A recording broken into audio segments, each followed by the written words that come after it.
이제 국가의 운명과 관련된 중요한 날에 세미나가 열리게 되었는데요.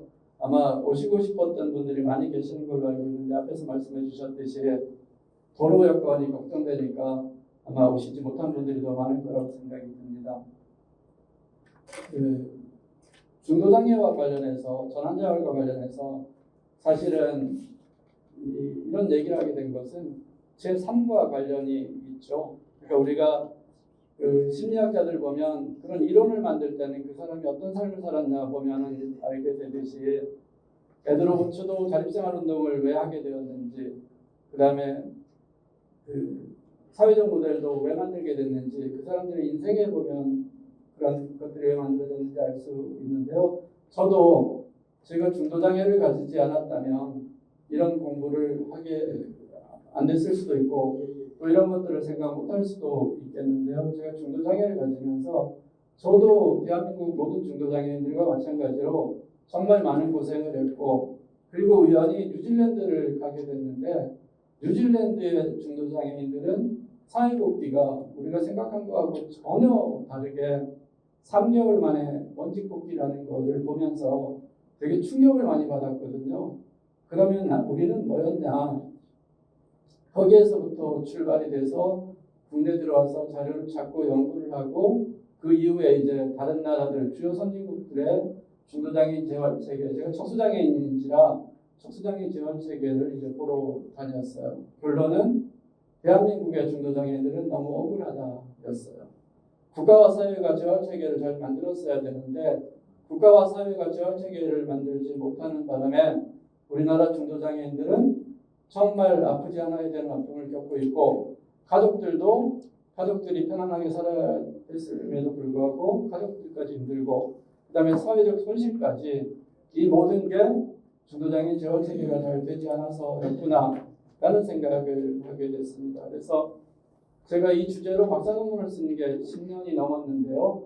그 이후부터 중도장애인 재활 체계 필요하다, 전환 재활 필요하다라고 계속 얘기했는데 잘 안 되다가 우리 김재희 기사장님을 비롯해서 최근에 이 주장을 많이 하다 보니까 전환재활이라는 용어도 많이 쓰이게 됐고 중도장애라는 이야기도 많이 쓰이게 됐고, 또 작년 올해 대전, 전북 이렇게 비롯해서 각 지방에 조례가 만들어지면서 예산도 구체적으로 나오고 또 있고, 그리고 장애와 관련된 정부 기관에서 장애인 개발원, 고용공단, 서울복지재단 이런 데서 중도장애와 관련된 연구를 이제 다 하기 시작하면서 좀 더 활성화되겠구나 그런 희망이 있고요. 자, 그러면 이제 중도장애인 재활과 관련된 전문가가 필요한데 이 전문가는 재활 상담사여야 된다고 저는 생각을 합니다. 그래서 장애를 복지로 접근하지 말고 장애를 재활로 접근할 수 있게 우리가 환경을 한번 바꿔봤으면 좋겠다는 생각을 가지고 있습니다.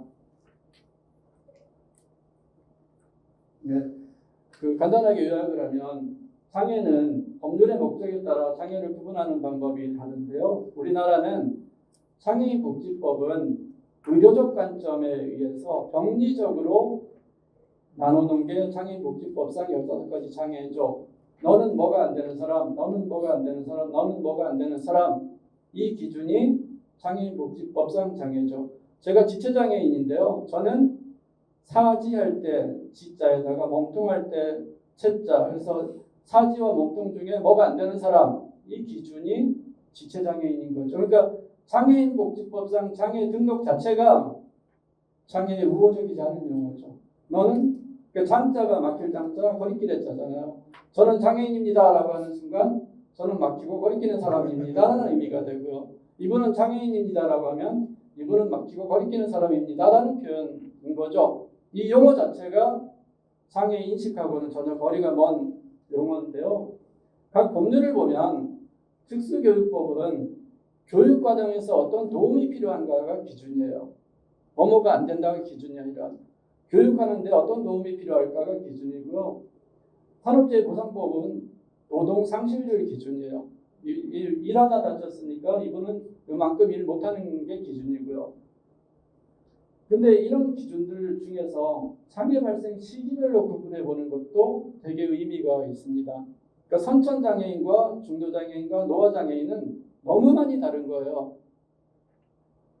그래서 예를 들면 이런 거죠. 제가 예전에 시각장애인분들 집단 상담을 한 적이 있는데 장애로 인해서 어려운 점을 얘기해 봅시다 그랬더니 중도 시각장애인들은 막 울면서 힘들어하는 얘기를 하는데요. 선천 시각장애인들은 전혀 어려움을 못 느낀다고 얘기를 하는 거예요. 아주 극명하게 달라요. 선천장애인과 중도장애인은. 그리고 중도장애인의 직업재활과 선천장애인 직업재활은 전혀 다르게 방향 설정을 해야 되는 거죠. 그래서 장애 시기별로 발생 시기별로 보면 선천장애와 후천장애로 나누는데 후천장애를 다시 학령기, 중도, 노화로 구분해 볼 수 있습니다. 학령기 장애는 학교 다닐 때 장애를 가지는 경우고요. 중도 장애는 20살 이후에 장애를 가지는 경우고 노화 장애는 이제 나이가 들면서 언젠가 장애를 가지게 되니까 이런 장애를 이야기하고요. 그렇게 볼 때 우리나라 장애인 실태조사에 의하면 중도장애인은 20살 이후에 장애가 발생되는 중도장애인은 전체 장애인 중에 80%인 200만 명이 됩니다. 그러니까 무슨 얘기냐면 우리는 전체 장애인 중에 80%인 200만 명을 위한 재활체계를 만들지 못한 나라가 됩니다. 되게 속상한 나라죠. 그래서 우리나라는 중도장애인 재활체계가 매우 부족하고요. 그 다음에 사회복귀가 아주 어렵죠. 근데 제가 다녀봤던 뉴질랜드는 원직장 복귀율이 86%, 미국은 91%. 그러니까 중도장애인들은 원래 일하던 곳에서 돌아가서 일해야 된다는 게 그 나라들의 상식이에요. 근데 우리나라는 중도장애인들을 그렇게 하고 있지 못한 게 우리의 실정이고요. 이런 이유 중에 하나가 뭐냐면 우리는 재활치료 중심이고요. 그 다음에 복지 서비스 중심이고요. 그리고 재활에 대한 오해가 있죠. 자립생활 쪽하고 장애학 쪽에서 재활이라는 단어 자체를 싫어하는 흐름이 우리나라는 있는 거죠. 그래서 중도장애인 사회복지가 거의 안 되고 원직 복지에 대한 통계 자체도 없고 그래서 외국에는 어떻게 됐냐 봤더니 다학제간 팀별 수평적 접근. 이 수평이라는 의미가 되게 강한데요. 그러니까 다학제간 여러 전문가가 같이 하는데 철저하게 수평적 구조였다는 거고요. 그리고 우리나라는 중도장애인 정책을 병원 퇴원 목표로 하는 경우가 되게 많은데 병원 퇴원 목표가 아니라 사회복귀, 장애 이전의 삶의 질 회복을 목표로 해야 된다라고 저는 생각을 하고요. 이런 내용을 가지고 말씀드릴 텐데 먼저 몇 가지 조작적 정의를 해야 될 것 같습니다. 중도장애가 뭔지, 선언재활이 뭔지, 그 다음에 선언재활에 대한 외국과 우리나라는 어떻게 다른지, 그래서 재활상담사는 우리는 어떤 역할을 해야 될지 그렇게 말씀을 드리도록 하겠습니다. 말씀드린 대로 장애를 분류하는 방법은 의학적 기준에 따른 분류도 있지만 여러 가지 원인에 대한 분류가 따로 있을 수 있죠. 예를 들어서 서울에 사는 장애인과 지방에 사는 장애인이 삶이 다르고요. 거기에 따른 서비스도 우리는 달라야 되죠. 뭐 남녀 성비만 아니고요. 그 다음에 장애 발생 원인에 따라도 정말 많이 다르고요. 저처럼 산업재해로 다친 사람은 산업재해 보상보호법에 의해서 재활체계가 이루어지고 뭐 이런 것들이 전부 다 달라야 되는데 우리는 의학적 기준에 거의 모든 것들을 적용하고 있지 않나라는 생각을 하고 있습니다. 그래서 중도장애는 가운데 중자에다 길도자를 써서 생애 중에 장애를 가지는 경우라고 이야기를 할 수 있고요. 저는 생애 중을 어떻게 정의할까라고 하다 보니까 그 삶의 재활체계를 볼 때 어떤 방식으로 적용해야 되냐라는 기준을 보면 결국은 중도장애는 고등학교 졸업 이후에 20세 이상 대학교 다니거나 사회 경험이 있을 이후에 장애를 가지는 경우를 중도장애라고 정의하는 게 좋겠다라고 했습니다. 그래서 가운데 중자 길도자를 쓰는데 이 중도장애는 이 특수교육학에서는 많이 쓰는 용어죠. 거기에서는 이 중도장애를 무거울 중자에다가 척도할 때 도자를 써서 한자와 영어로 보면 전혀 다른 용어인데 우리 장애계가 이거를 혼용하는 경우가 있어요. 중도 중증 장애라는 표현도 쓸 때도 있고 뭐 이렇게 쓰는 경우가 있는데 지금 제가 얘기하는 중도 장애는 생애 중에 장애를 가진 경우라고 이해해 주셨으면 좋겠습니다. 자, 이걸 다시 보면 장애 발생 시기별로 보면 선천장애와 후천장애로 나누고 후천장애를 다시 사회생활의 경험에 따라서 무이력성 장애와 이력성 장애를 나눌 수 있는데요. 이 이력은 우리가 이력서 할 때 사회 경험을 이야기하는 거죠. 그래서 무이력성 장애는 학령기 장애에 해당되고요. 이력성 장애는 중도장애 이렇게 해당되고 대표적인 중도장애는 산재장애인, 국가유공자, 교통장애인 뭐 이렇게 볼 수 있습니다. 그래서 중도장애인이 그러면 얼마나 되나라고 장애인 실태조사를 통해서 보니까 그 장애 유형별로 각각 다르기는 하지만 예를 들면 장뇌우려 장애는 100% 중도장애고요. 그 다음에 여기 지적장애는 아주 적게 중도장애고 자폐성 장애는 중도장애가 거의 없고 이렇게 되는데 통계를 보면 연구자마다 좀 다르긴 하지만 80% 200만 명이 중도장애인이다 이렇게 볼 수 있습니다. 네, 그래서 대표적인 중도장애인들이 척수장애, 뇌졸중, TBI, 절단, 그 다음에 시각 이렇게 여러 가지 장애 유형이 있고요. 중도장애인들은 장애 이후에 신체적, 심리적, 가족, 사회적인 어려움을 겪게 되는데 사실은 중도장애 재활체계가 잘 돼 있으면 이런 어려움을 거의 겪지 않아도 되는 일이거든요. 그래서 속상한 거예요. 본인도 힘들고 가족도 해체되고 사회도 손실이 보고 이게 우리나라는 안 돼 있다는 게 너무 가슴 아픈 거예요. 그러면서 장애를 잘 모르는 전문가들이 중도장애인 탓을 해요. 의지가 없느니 동기가 안 되느니 이게 너무 속상한 거예요. 자, 그래서 신체적인 어려움은 또 척수장애 중심으로 보면 통증, 배변 변절축이 있는데 제가 뒤에 카페를 하나 알려드릴 텐데요. 척수장애 관련된 카페를 운영하고 있는데 마시는 카페가 아니고요. 커피를 파는 카페가 아니라 같이 모여서 상의하고 논의하고 상담하는 카페인데요. 그 카페를 보면 척수장애인들이 이렇게 얘기해요. 나는 못 걸어도 괜찮고 서지도 못하도 되는데 제발 통증만 없었으면 좋겠다라고 생각하는 사람들이 많고요. 속 시원하게 맥주 시큼 마시고 오줌 한 번 시큼 나고 놓았으면 좋겠다라는 사람들이 대부분이에요. 그러니까 우리는 보통 장애를 잘 모르시는 분은 장알못이라고 제가 표현하는데요. 장애를 잘 모르시는 분들은 척수장애 그러면 못 서고 못 걷고 못 뛰는 것만 속상해할 거라는 예상을 하시는데 사실은 척수장애인들은 통증, 배뇨, 배변, 성기능 이쪽에서 더 많이 가슴을 아파하죠. 자, 그 다음에 심리적으로 되게 불안하죠. 미래에 대해 중도장애가 됐으니까 내가 어떻게 살아야 될지 미래에 대한 불안, 우울, 좌절, 그래서 학습된 무기력까지. 그래서 지금도 많은 중도장애인들은 사회활동하는 것이 아니라 치과 생활을 하죠. 통계 자체도 없어요. 치과 생활하는 장애인들이. 저도 30년 전에 병원 생활할 때 같이 병원 생활했던 친구들, 후배들, 동생들 중에 여전히 30년째 집에서 밖으로 안 나오는 사람들 정말 많거든요. 이거는 그 사람 개인의 잘못이 아니라 우리 국가와 사회의 잘못인 거죠. 네. 그 다음에 가족들도 어려움을 겪고 있죠. 가족 중에 누가 장애를 가지게 되면 가장이 장애를 가지게 되면 아이들부터 힘들어지고요.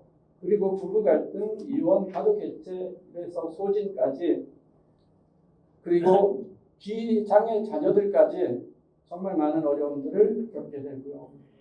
사회적으로도 직업생활 잘하는 사람들이 장애를 내서 원직 복귀가 되지 않으니까 직업 상실하고 사회적인 낙인이 되고 뭐 이런 여러 가지 문제 때문에 뒤에도 우리 비용 편입 분석 가지고 말씀드릴 테지만 국가와 사회도 엄청나게 손해, 그다음에 사회적 비용이 증가되는 것이 사실이죠. 제가 중도장애인 얘기할 때 대표적으로 사례를 드시는 분이 서울대학교 이상묵 교수님이시거든요.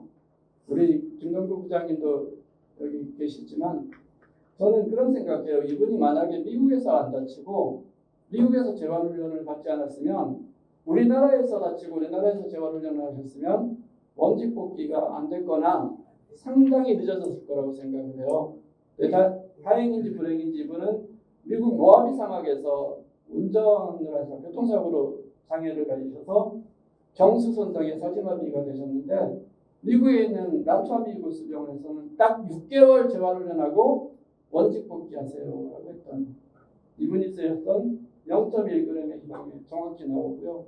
저도 그 란초병원을 가봤는데 정말 교육 많이 하고 교육재활 많이 하고 심리재활 많이 하고 사회재활 정말 많이 하거든요. 그래서 경수선상인데도 6개월 만에 원직 복귀하세요라고 할 만큼 재활체계를 잘 가지고 있죠. 저 정도 되면 3개월이에요. 저 정도 장애 가지면 3개월 만에 원직 복귀 그대로 하게 돼 있거든요. 근데 우리는 뒤에도 말씀드리지만 3년을 병원 생활해도 원직 복귀는 꿈도 못 꾸고요. 오히려 병원 생활하면서 학습된 무기력만 늘어가지고 퇴원할 때는 삶의 의욕마저 꺾이는 그런 병원 생활을 하게 되는 경우가 아주 많습니다. 그래서 대표적인 사례가 이상욱 교수님이시고요. 자, 그러면 조작적 정의에 들어가서 재활은 뭘까라고 고민을 많이 했는데요. 저도 재활학을 공부하면서 공부하다 보니까 이건 딱 제 얘기예요. 심리재활하면 제 얘기고 사회재활하면 제 얘기고 교육재활하면 제 얘기예요. 맞아, 나 이랬어. 내가 이렇게 어려웠어. 나 이렇게 힘들었어. 그게 학문적으로 정리가 된 게 재활학이었었어요. 특히 재활심리는 제가 그래서 너무 많이 깊게 들어갔던 적도 있어요. 재활은 뭐냐 그러면 원래 미국에서 재활학이 만들어질 때는 중도장애인 사회복귀 시키기 위해서 만든 학문이었어요. 1차 세계대전, 2차 세계대전 때 상위군인들이 많이 발생되면서 상위군인들 사회복귀 시키기 위해서 만든 학문이 재활학이라는 학문이었어요. 그래서 법을 보면 이 발음을 잘해야 되죠, 그죠? 1918년도에 상위군인 재활법이 가장 먼저 만들어져요.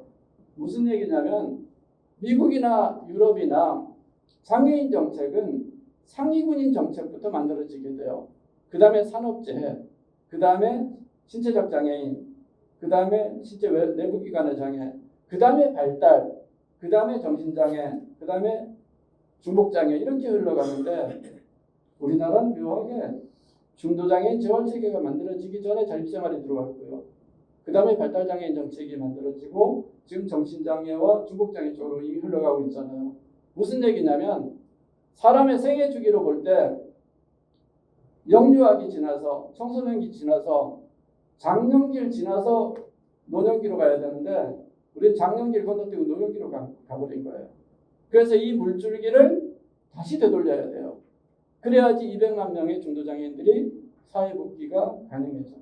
네.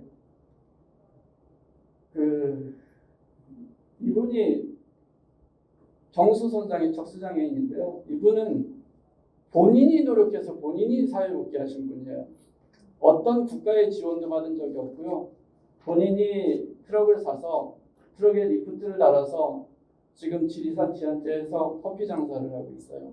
정수선장의 사진학위 장애인이신데요. 사실은 국가의 지원이 있으면 정수선장의 사진학위 장애인들도 얼마든지 직업생활할 수 있거든요. 이분은 이제 동영상 보고 자기가 트랜스포 배우고 자기가 운전 스스로 연습하고 자기가 고안해서 중고 트럭 사서 이동 카페를 이렇게 하고 있는 분이거든요. 저는 중도장애인 재활 그러면 이 그림이 생각이 나요. 이 그림이 뭐냐면 애기 코끼리가 웅덩이에 빠졌을 때 어미 코끼리가 애기 꺼내려고 진짜 노력하는 과정이거든요. 제가 동물 다큐를 좋아하는데요. 동물 다큐를 보면 코끼리가 집단 생활을 하잖아요. 그래서 애기 코끼리가 길을 가다가 웅덩이에 빠지면 어미 코끼리가 꺼내서 같이 가려고 노력하고요. 어미 코끼리가 못 건지면 그 일행들이 어른 코끼리들이 모여서 어떻게든지 어미 코끼리 꺼내서 같이 가려고 노력해요. 주요 선진국의 재활 체계는 이런 체계거든요. 중도장애가 한 명이 발생되면 온 사회가 힘을 합쳐서 다시 함께 살아가려고 노력하는 체계가 주요 외국의 중도장애인 재활 체계라면 우리나라는 너 빠졌니? 어쩔 수 없지. 너는 그럼 거기 있어. 우리가 물하고 먹을 걸 던져줄게. 라는 느낌을 저는 가지고 있어요. 되게 속상한 일이거든요. 그래서 우리가 이 재활 체계를 만들어서 코끼리처럼 온 나라가, 온 사회가, 온 가족이 중도장애가 발생되면 함께 살아갈 수 있도록 웅덩이에서 꺼내서 같이 이동하면서 살아갈 수 있도록 그렇게 만들어야 되지 않을까라는 생각을 하고요. 재활 얘기할 때마다 재활과 복지와 자립생활이 계속 충돌해요. 실제로 학부생들하고 수업하다 보면 이거에 대한 구분이 잘 안 되는 거예요. 그 다음에 장애계에서도 여전히 이런 논란이 계속 있어요. 장애를 복지로 접근할 건가, 자립생활로 접근할 건가, 재활로 접근할 건가. 이 충돌은 우리 사회에서 계속 있어서 이걸 한번 자료 조사해봤어요. 조사해봤더니 이런 거예요. 사회복지라는 학문은 산업혁명 이후에 자본주의가 형성되면서 빈민을 구제하기 위해서 만든 학문이 사회복지학이라는 학문이에요. 우리나라도 원래 사회복지라고 하기 전에 사회사업학과라고 했었어요.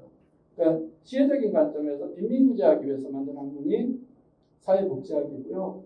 그 다음에 말씀드린 대로 재활학은 2차 세계대전에 상위군인들, 영국과 미국을 중심으로 상위군인들 사회복지시키기 위해서 만든 학문이고요. 자립생활은 에드로우츠라는 분이 선천 중증장애인, 소아마비 중증장애인이 재활 서비스를 받으러 갔다가 재활 서비스에서 계속 탈락이 되면서 무자격장애인이 되면서 왜 나는 재활 서비스를 못 받냐? 그러면서 버클리에 가서 공부하고 시작한 게 자립생활 운동의 시작이었어요. 그러니까 미국은 재활체계가 만들어진 다음에 자립생활 운동이 시작된 거예요. 우리는 재활체계가 만들어지기 전에 자립생활이 자리를 잡은 거고, 물론 지금도 자리 잡았냐 안 잡았냐라고 얘기하면 좀 다른 얘기가 있을 수 있죠. 그 다음에 이제 장애학이라는 학문이 90년대에 만들어졌고요. 실제로 미국의 법률을 보면 미국은 장애와 관련 법이 재활법과 ADA법으로 크게 양분되어 있는데요. 이때 자립생활 운동이 시작되면서 버클리 자립생활센터가 만들어지고 자립생활 운동이 막 벌어지면서 미국은 그때까지 있었던 직업재활법을 재활법으로 바꿔요. 직업재활법을 재활법으로 바꾸고 그 재활법 속에 자립생활 조항을 넣고 있죠. 그러니까 우리와 미국이 다를 수는 있는데 미국 체계로 보면 미국은 자립생활은 큰 틀에서 재활 영역에서 일부분이라고 보시는 게 맞습니다. 그러니까 중도장애인 재활체계를 다 만들어 놓고 중도장애인 재활체계에 접근하기 어려운 선천 중증장애인을 위한 제도가 서비스가 자립생활 서비스였던 거죠. 그래서 재활법 속에 자립생활 조항을 삽입해 놓은 거고요. 네, 그런 것들도 볼 수 있고요. 그리고 2010년도 이후에는 우리가 지금도 이제 자립생활 패러다임과 재활 패러다임 때문에 재활학하는 분들은 고민이 많은데요. 사실은 재활 패러다임이 나온 게 1986년도경이잖아요. 언제적 재활 패러다임이에요. 지금은 재활 패러다임이 아니라 이제는 인권 패러다임이에요. CRPD가 만들어진다면은 인권 패러다임으로 가야 됩니다. 장애를 가진 사람도 당연한 한 사람의 인간으로서 이 사회에 살 권리가 있다라고 우리는 가질 필요가 있죠. 네, 그런 얘기하고요. 그 다음에 재활 서비스하고 복지 서비스는 그래서 엄연히 다른 거죠. 복지 서비스는 저소득 지원이다 보니까 반복 서비스를 원칙으로 해야 되죠. 예를 들어서 복지 서비스의 대표적인 게 기초생활수급권인데 기초생활수급비는 특별한 사정이 생기지 않는 한 반복적으로 지원돼야 되는 게 맞는 거죠. 반면 자립생활 서비스는 재활 서비스는 일회성 서비스를 원칙으로 해야 돼요. 일회성 서비스가 되지 않으면 그 재활 체계나 재활 서비스에 문제가 발생이 된 거죠. 그래서 한번 재활 서비스, 재활 체계를 경험한 사람은 사회복지가 돼서 다시는 재활 서비스를 받으러 오면 안 되는 거죠. 그러니까 이건 일회성 서비스를 원칙으로 해야 되는 거고요. 출발 시기 그렇고 중도장애인 저소득 그렇고 관련 자격증이 재활은 재활상담사, 직업재활사고 이쪽이 이제 사회복지사고요. 지향하는 사회통합도 전혀 다른 의미가 되고요. 그 다음에 예산과 관련해서도 재활은 세금을 내는 당당한 시민으로 만드는 것이 지향적 예산과 관련된 거고요. 사회복지 쪽은 세금이 필요한 대상자 쪽으로 가게 되죠. 이 지향하는 사회통합이 뭐가 다르냐면요. 이런 의미인데요. 제가 영어 발음이 좋지가 않아서요. 익스클루전은 그 타자화죠. 너네는 우리와 달라라고 얘기하는 타자화. 예전에는 장애를 가진 사람들한테 많이 그랬죠. 눈에는 우리 옆에 오지 마. 사실은 사회복지 시작이 이거였잖아요. 그 거주 이전에 그 원칙 뭐 이런 걸 할 때 눈에는 우리 구역에 들어오지 마라고 했던 그런 사례가 있었죠. 디아스포라도 이런 경우죠. 유태인 대량학살도 이런 사례고요. 그러니까 우리는 너네와 달라. 우리 쪽에 오지 마. 뭐 이런 얘기였었고요. 그 다음에 이제 세그레이션인데 여기는 그럼 너네끼리 이리 있어도 여기 모여 있어. 그런 표현이고요. 그 다음에 사회통합이라고 얘기하면서 그럼 들어와. 근데 너네끼리 모여 있어. 예를 들면 장애인 거주시설은 여기에 해당되고요. 우리나라 장애인 거주시설은 대부분 산속 깊은 곳에 따로 있죠. 그 다음에 지역사회에 같이 오더라도 장애인 복지관, 장애인 체육관, 자립생활센터, 그 비장애인과 함께 어울리는 것이 아니라 너네 장애인끼리 따로 해 라는 의미로 이렇게 통합이 이렇게 인테그레이션 얘기를 하죠. 근데 재활학에서는 이쪽을 추구해야겠죠. 함께 직장에서 같이 어울리고 함께 체육관에서 같이 어울리고 제가 본 유럽과 미국은 이렇게 가고 있었어요. 그러니까 장애인 체육관이라고 특별히 하진 않아도 일반 체육관과도 운동시설을 휠체어 타는 사람도 다 이용할 수 있게 만들어 놨었거든요. 그래서 우리 재활학에서 추구하는 방향은 인클루전으로 갔으면 좋겠다. 그런 생각을 하게 되고요. 그 다음에가 하빌리테이션하고 리해빌리테이션 관계인데 우리가 재활학을 이야기할 때 보통 리해빌리테이션 이야기를 많이 하는데 요 리자가 다시라는 의미잖아요. 제자도 다시라는 의미잖아요. 무슨 얘기냐면 학교에 입학했다가 퇴학당하거나 자퇴하고 나서 다시 입학할 때를 재입학이라고 하잖아요. 처음에 결혼하시는 분한테 재혼 축하합니다 그러면 엄청 큰 신뢰가 되잖아요. 그러니까 한번 결혼하고 이혼했던 사람한테 재혼이라는 표현을 하잖아요. 제자는 리자는 뭐냐면 비장애의 삶을 살았던 사람들이 리해빌리테이션 뭔가를 상실한 이후에 다시 비장애인의 삶으로 돌아가는 것을 우리는 재활이라고 하는데 몸을 바꾸자가 아니고요. 장애가 있는 몸을 비장애로 바꾸자는 얘기가 아니고요. 많은 곳에서 재활을 오해할 때 그렇게 오해하거든요. 치료하려고 그러냐, 장애를 없애려고 노력하냐. 그게 아니고 삶을 장애 이전의 삶으로 회복하자라는 의미가 되죠. 그래서 선천장애는 하빌리테이션으로 가는 게 맞고요. 그 다음에 리해빌리테이션 실화를 경험한 사람들은 리해빌리테이션 재활로 가는 게 맞고요. 그 다음에 이 중간에 학령기 장애인분들은 아주 어릴 때 장애를 가지게 되면 하빌리테이션과 리해빌리테이션이 같이 가중해 됐고요. 고등학교나 이때 나이가 좀 후반기에, 그러니까 이게 재활심리로 보면 정체성과 관련되어 있는데요. 본인의 자아정체성이 확립된 이후라면 리해빌리테이션으로 가는 게 맞고, 본인의 자아정체성이 확립되기 전이라면 하빌리테이션으로 가는 게 맞죠. 그렇게 보고요. 그래서 우리 보통 사회참여, 사회복지라는 표현을 많이 쓰는데, 사회참여는 모든 사람들, 꼭 장애인만이 아니라 모든 시민들이 다 사회참여를 해야 되는 거고요. 사회복지는 중도 장애인들에게 해당되는 겁니다. 선천장애인들한테 사회복지하라는 표현은 적절치 않은 표현이죠. 이렇게 보면 되고, 그래서 재활학에서는 리해빌리테이션이 재활학의 근본이고요. 그 다음에 하빌리테이션도 재활학에 포함을 시키는 개념으로 저는 이해를 하고 있고요. 실제로 스웨덴을 갔더니 리해빌리테이션 센터도 있고 하빌리테이션 센터도 있었던 기억이 있습니다. 그리고 우리나라는 장애인 복지관, 장애인 복지라는 표현을 쓰는데 사실은 일본, 대한민국 요 정도 빼고는 장애인 복지라고 하는 나라들은 거의 없어요. 장애 이코르 재활이죠. 그렇게 보면 좋겠다라는 생각이 들고요. 그래서 재활은 통합재활, 그래서 이렇게 세 가지를 얘기하는데요. 다섯 가지를 이야기하는데요. 의료재활, 교육재활, 사회재활, 심리재활, 직업재활. 이거는 장애인 복지법에도 있는 이야기고요.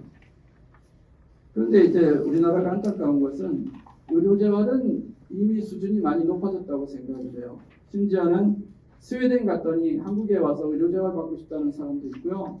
지지난달인가 캐나다에서 적수소장 되신 분이 한국 와서 의료재활 받고 싶다는 사람까지도 있어요. 근데 문제는 교육재활, 사회재활, 심리재활이 우리는 거의 없는 것은 아닌가.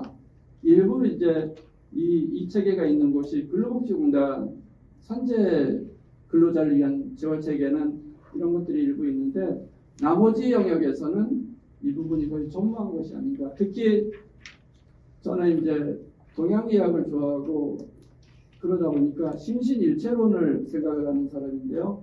우리는 마음이 불편하면 몸이 병이 생기고 몸이 불편해지면 마음이 아파지잖아요. 그러면 중도장애를 가진 사람들에게 심리재활은 매우 중요한데 우리는 관련 학과도 별로 없고 관련 전문가도 없고 관련 체계도 부족한 게 너무 속상하죠. 그 다음에 사회재활도 거의 없고 교육재활도 좀 아쉬움이 있는데요. 자료를 막 찾다 보니까 어떤 분들이 이런 논문을 쓰셨더라고요. 교육재활은 특수교육이다 라는 표현을 해놓으셔서 그러면 저는 이제 28살 때 장애를 가지게 됐는데 그럼 나는 교육재활을 위해서 다시 특수학교를 들어가야 되나? 이건 아닌 거잖아요. 그래서 중도장애인에게 교육재활은 미국이나 유럽을 봤더니 본인 장애를 공부하고 본인이 장애를 가지고 어떻게 살아가고 본인의 장애를 어떻게 관리하고 본인이 어떻게 직업을 가지고 이 공부를 열심히 하는 곳이 중도장애인에게는 그것이 교육재활이었었고요. 앞에서 사진에 보여드린 대로 이상욱 교수님은 난초병원에서 저녁 늦은 시간까지 본인의 장애에 대해서 장애를 가지고 어떻게 살아갈 것인가에 대해서 공부하는 시간들 저도 그 난초병원에 가면서 이런 교육 자료가 정말 잘 돼 있구나 라는 생각이 들 정도로 교육을 열심히 하고요. 사회재활은 휠체어 타는 연습이라든지 아니면은 이것도 이제 장애를 경험한 사람들은 이해하기가 좀 어려운 부분이 있는데요. 그 중도장애인들이 저 정도 장애에 대해서 만약 휠체어를 타고 외출한다 그러면 처음에는 주변 사람들이 시선이 그렇게 신경이 쓰여요. 그분들은 저를 보는 게 아닐 수도 있는데 누가 실컷 보면 나를 보는 것 같아서 그 눈빛이 그런 게 두려워서 외출을 못하게 되고 막 그러거든요. 저는 예전에 초창기 때 집 밖에 나왔는데 집 바로 앞에 있던 유치원에서 꼬마들이 장애인이다 그러고 쫓아와가지고 어른 집으로 숨었던 기억도 있거든요. 이거는 중도장애를 가지지 않은 사람들은 진짜 이해하기 어려운 정도예요. 그래서 처음에 식당 가기, 처음에 대중교통 이용하기 이게 혼자서는 도저히 불가능해요. 물론 이제 타고난 긍정성이 강한 사람들은 일부 가능하겠지만 그럴 때 사회재활을 통해서 재활코치와 함께 같이 외출하고 같이 식당 가고 같이 쇼핑하고 이런 과정들이 주요 선진국에는 잘 되어 있었어요. 그런 것들을 이제 우리는 사회재활이라고 표현을 하죠. 자, 그래서 의료재활, 직업재활 이렇게 넘어가면 되는데 직업재활도 사실은 중도장애인을 위한 직업재활은 거의 없죠. 중도장애인은 원직 복귀만 하면 되고요. 뭐 직무개발, 직종개발 뭐 이런 거 중도장애인들한테 거의 해당이 안 되거든요. 그냥 바로 환경만 조성해주면 되기 때문에. 근데 우리는 직업재활도 매우 부족한 상황이고요. 요 세 개를 외국 체계를 보니까 요 세 개를 가지고 전환재활이라고 표현하면서 재활 체계가 만들어진 것들을 볼 수 있었어요. 그래서 재활은 새로운 것들에 적응하는 거고요. 신체, 심리, 환경에 적응하는 거고 원래 직장에 복귀하는 거고 장애 이전의 삶으로 회복하는 것을 재활이라고 하고요. 네, 이런 의미가 있고요. 그래서 재활은 크게 보면 하드웨어가 있고 소프트웨어가 있고 그 다음에 전문가가 이렇게 있는데 우리는 이거 전부 다 부족한 상황에 있다라고 볼 수가 있고요. 그 다음에 재활 영역이 재활학의 영역이 꼭 발달장애인만이 아니라 중도장애인을 포함한 모든 장애인이고요. 그 외에도 이런 영역에 전부 다 재활학이 접목될 수도 있다고 저는 생각해요. 재소자들이 오랫동안 교도소에 있다 나왔을 때 사회에 적응하는 거죠. 이것도 재활학에서 담당해도 좋겠다는 생각이 들고요. 그 다음에 장기 복무자들도 그렇고 그 다음에 탈북하시는 분도 그렇고 이런 영역들이 재활 심리 측면에서 보면 그 다음에 사회재활 측면에서 보면 재활학에서 담당해야 될 몫이라고 저는 생각해요. 중독재활은 당연하고요.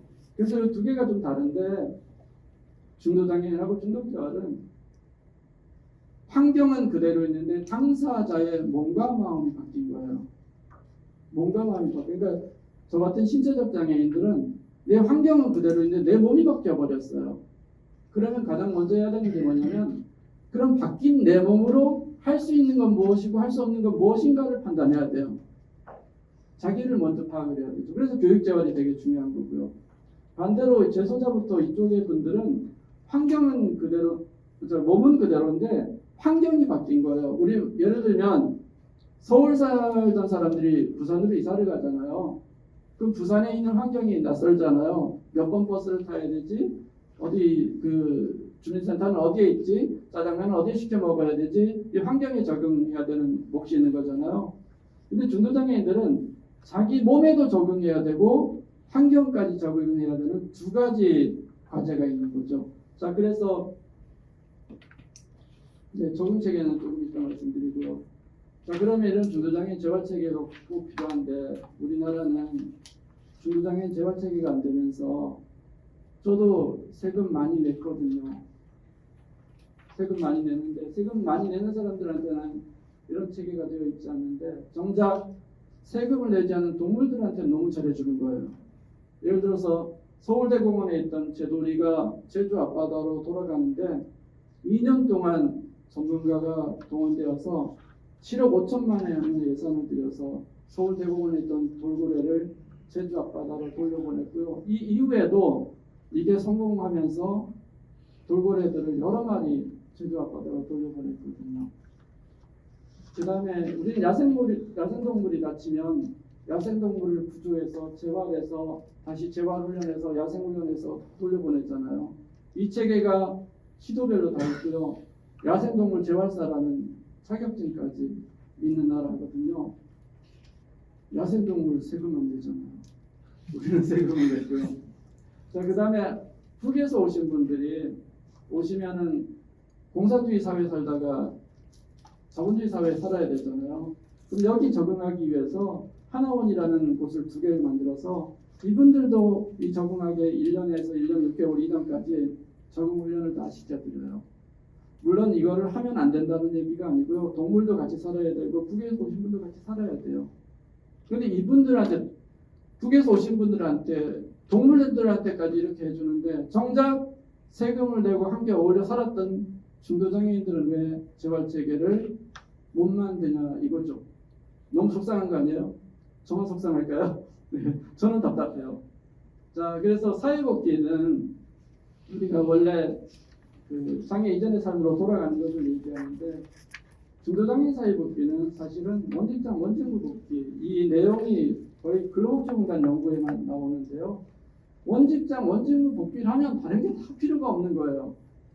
다 필요가 없는데 우리는 원직장 원직무 복지를 못하게 하고 체계를 안 만들고 나서 3년 동안 병원 생활하고 무기력해져가지고 전부 다 우울해진 상태에서 돌아갈 집이 없어가지고 친구네 집으로 퇴원을 해가지고 그러고 있는데 직업을 가지라고 하는데 장애 이전에는 뭐 예를 들어서 연봉 5천을 받았다면 새로운 직업을 소개하는 데는 연봉 2천밖에 안 되는 걸 소개하면 그 직업을 누가 선택하지고 하겠냐고요.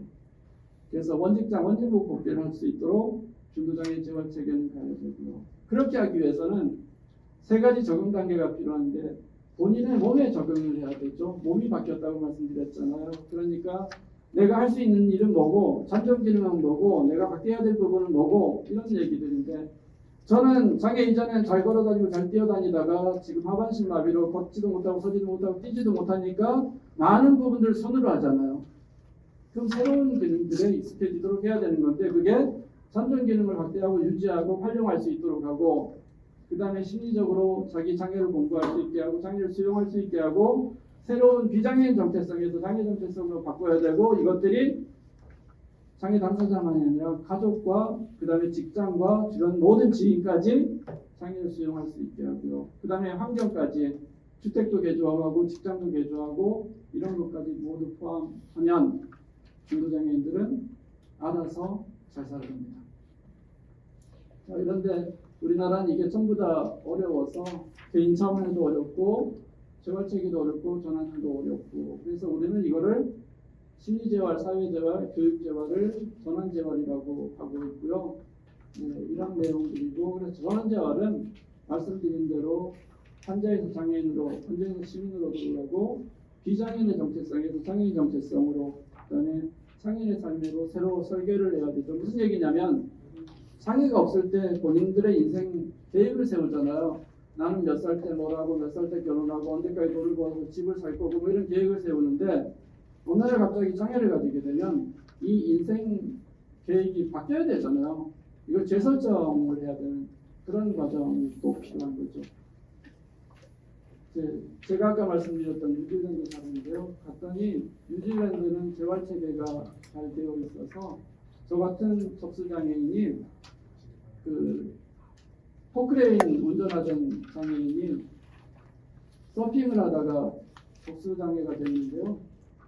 자기 열심히 재활훈련하는 동안 재활상담사가 가정과 직장을 다 다니면서 다 바꿔놓고 다 해놔서 포크레인에다가 리프트를 달아주고 핸드컨트롤을 달아줘서 이 사람은 3개월 동안 열심히 재활훈련하고 나서 원래 직장으로 돌아가서 직장 생활하고 있고요.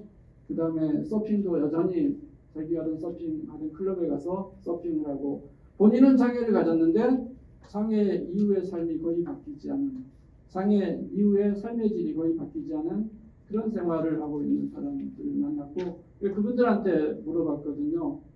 뉴질랜드는 이런 원직 복귀율이 어느 정도 됩니까? 라고 했더니 86%라고 얘기했고요. 제가 그쪽에 이제 재활상담사라는 표현 안 쓰고 직업재활 전문가라는 표현을 쓰는데 그분한테 이런 질문도 해봤어요.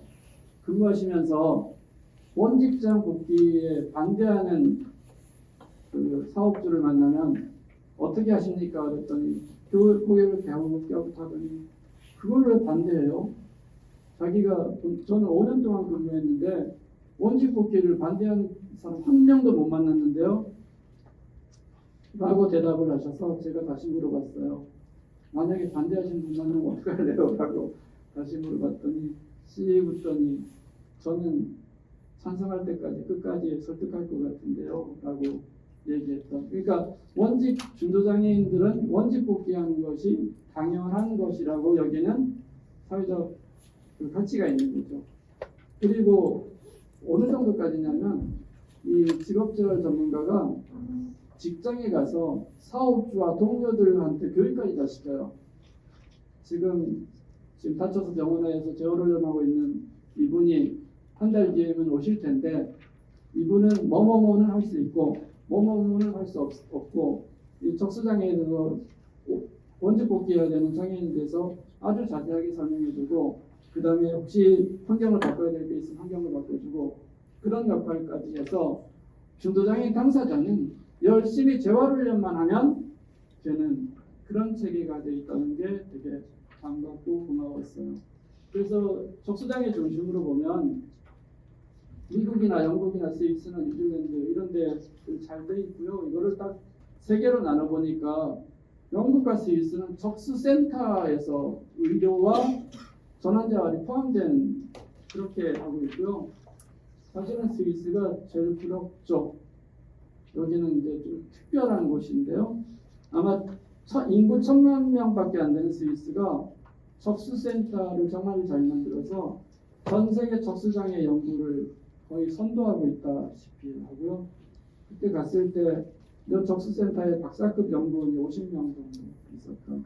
아마 우리나라 장애와 관련된 연구하는 사람 전체 합쳐도 이 정도 될까 싶은 정도로 그렇게 있는 곳이었고요. 그 다음에 미국은 적수선상 모델 시스템 이렇게 해서 하고 있고요. 제가 전환재활이라고 본 데가 여기였어요. 뉴질랜드하고 호주하고 스웨덴이 병원과 분리가 되어 있는 전환재활을 하는 곳이었고 최근에 원래 이쪽에서 이제 전환재활이라는 말을 꺼냈는데 요즘에는 미국도 영국도 전환재활이라는 표현을 다 쓰고 있는 상황이 됐습니다.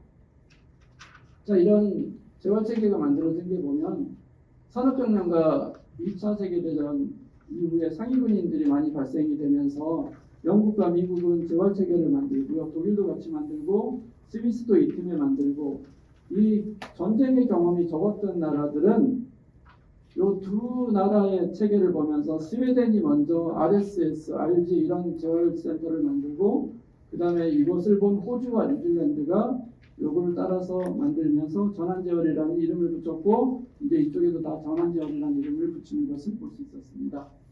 그리고 이쪽 나라들은 장애 당사자가 이 부분에 재활 코치로 진짜 열심히 활동하는 것을 볼 수 있는데요.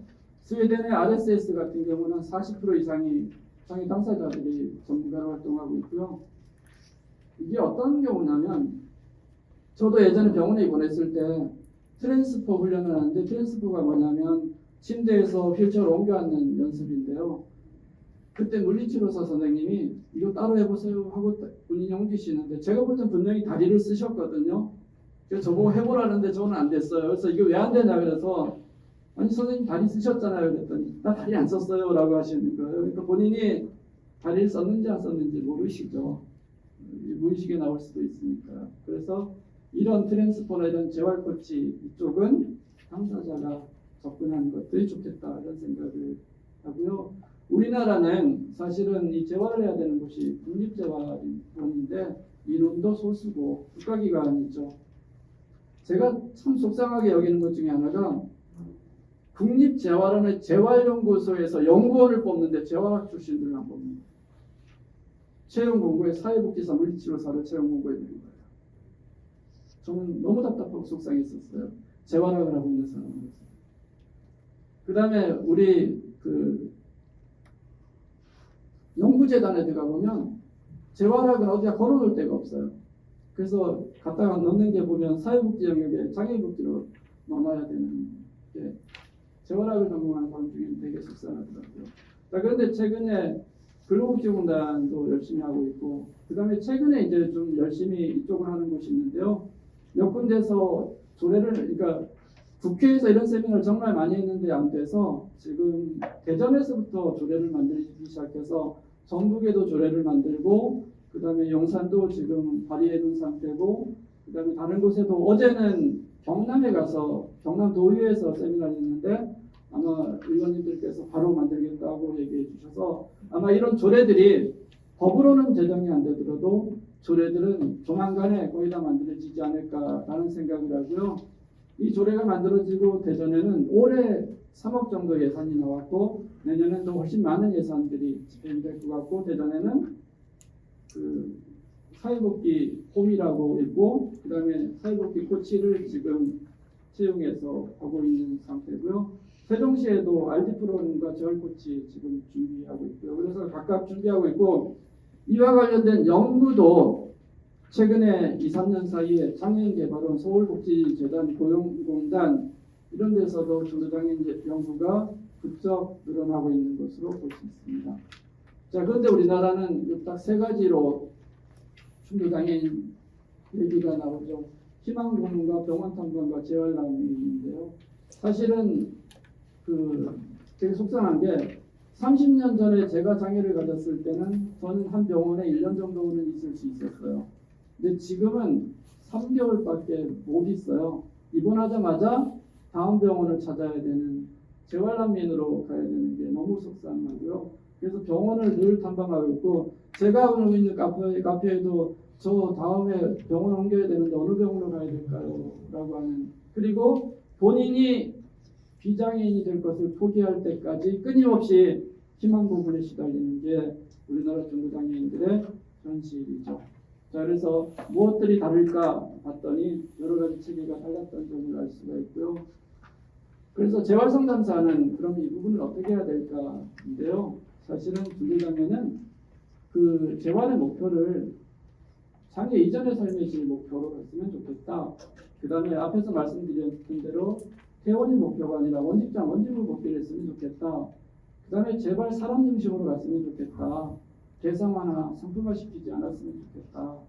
그 다음에 학부학생들하고 수업하고 나면요. 학부학생들이 졸업하고 나서 전화가 와서 막 물어요. 어떻게 사람들이 이래요. 장애인은 한 번도 얘기 안 하고 자기들 승진할 거, 자기들 임금 인상할 거 이쪽만 말해요 라고 하면서 막 우는 사람 학생들도 있어요. 그러니까 우리는 장애를 가진 사람들을 대상화시키고 상품화시키는 게 아주 정착이 되어버린 것 같은 속상함이 있어요. 그 다음에 중도장애는 장애 이전의 경험을 정말 활용해야 되고요. 그 다음에 심리재활을 꼭 이해했으면 좋겠고요. 그 다음에 당사자 역할이 좀 있었으면 좋겠고요. 그래서 결국은 우리는 병리 관점이 아니라 감정 관점으로 개별 사회복지 계획으로 우리는 재활상담사들은 갔으면 좋겠다라는 생각을 해요. 저를 볼 때 지체장애 1급으로만 보면 전 할 수 있는 게 없는 사람이잖아요. 근데 저는 서고 걷고 뛰는 거 외에는 나머지는 가능하잖아요. 말하는 거 되고 생각하는 거 되고 손 쓰는 거 되고 키보드 치고 그럼 저도 얼마든지 살아갈 수 있는 사람이잖아요. 그래서 장애인을 병리 관점으로 보느냐 강점 관점으로 보느냐에 따라서 너무 다른 거예요. 근데 아까 말씀드린 대로 우리 사회는 장애인복지법은 병리 관점이에요. 안 되는 거 관점이에요. 그래서 재활은 강점 관점으로 갔으면 좋겠다. 그런 생각을 합니다. 자, 그 다음에 이게 지금 장기 과제인데요. 우리나라도 장애인복지법 제외하고 직업재활법에서 재활법으로 갔으면 좋겠어요. 그래서 장애를 직업적 장애 관련 개념으로 갔으면 좋겠습니다. 직업을 가지는데 어떤 도움이 필요한지 이런 쪽으로 재활법을 좀 갔으면 좋겠고 미국은 이게 40년 전에 이미 50년 전에 만들어졌거든요. 직업재활법에서 재활법으로 간 게. 우리는 50년 늦었더라도 지금이라도 재활법으로 갔으면 좋겠다. 그런 생각을 하고요. 그 다음에 지금 재활학과가 개설된 학교들의 교육 과목을 보면 사실은 중도장애와 관련된 과목들이 많이 없거든요. 재활심리나 뭐 이런 사회 재활이나 교육재활 이런 것들에 대해서 시험 과목이나 국 과목이 좀 개편됐으면 좋겠다. 그 다음에 전환재활 코치 양성이 좀 됐으면 좋겠다. 그 다음에 사회복지 접근이 아니라 재활학으로 접근됐으면 좋겠다. 그런 생각들을 많이 하게 되고요. 이 뉴스가 대전시 조례가 만들어진 내용이고요. 그 다음에 사회복지 지원기관들이 지금 교류회를 할 정도로 전환재활에 대해서는 이제 좀 정착되는 과정으로 가지 않느냐 이런 생각이 들고 있습니다. 최근에 장애인개발원에서 나왔던 연구 결과인데요. 2022년도에 장애인 피안시설 의무기관이 90평에서 15평으로 강화되면서 아마 내년부터 시행되는 것으로 알고 있는데 장애인개발원에서 이 부분을 연구를 한 거예요. 이렇게 편의시설을 확충하면 비용이 얼마나 들까? 비용 대비 효과는 얼마나 있을까? 이거를 연구했는데 이렇게 나왔어요. 이걸 10년 동안 확충하는 데 들은 비용이 700억 정도로 들 거다. 그런데 기대 효과는 3조 이상의 편익 효과가 있을 거다. 저는 중도장애인 재활체계가 만들어지면 이 편의시설보다 몇 배의 기대 효과가 있을 거라는 생각이 해요. 그래서 지금 이게 비용 효과 분석이나 비용 편익 분석을 지금 해보려고 제가 이걸 잘 몰라가지고 이거 할 수 있는 분 찾아서 지금 꼭 이걸 해보려고 준비를 하고 있습니다. 자, 이 카페인데요. 제가 시간 조금 추가해주네요.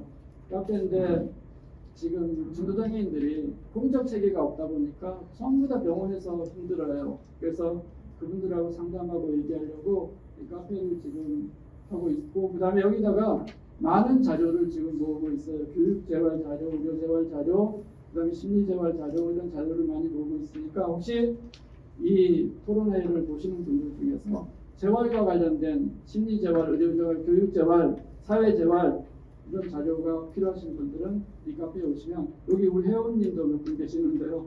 자료를 같이 공유하고 같이 모으면 그래서 전환재활 체계가 만들어지면 대한민국의 중도장애인들 세금을 내는 당당한 시민이 될 수 있지 않을까라는 생각이 듭니다.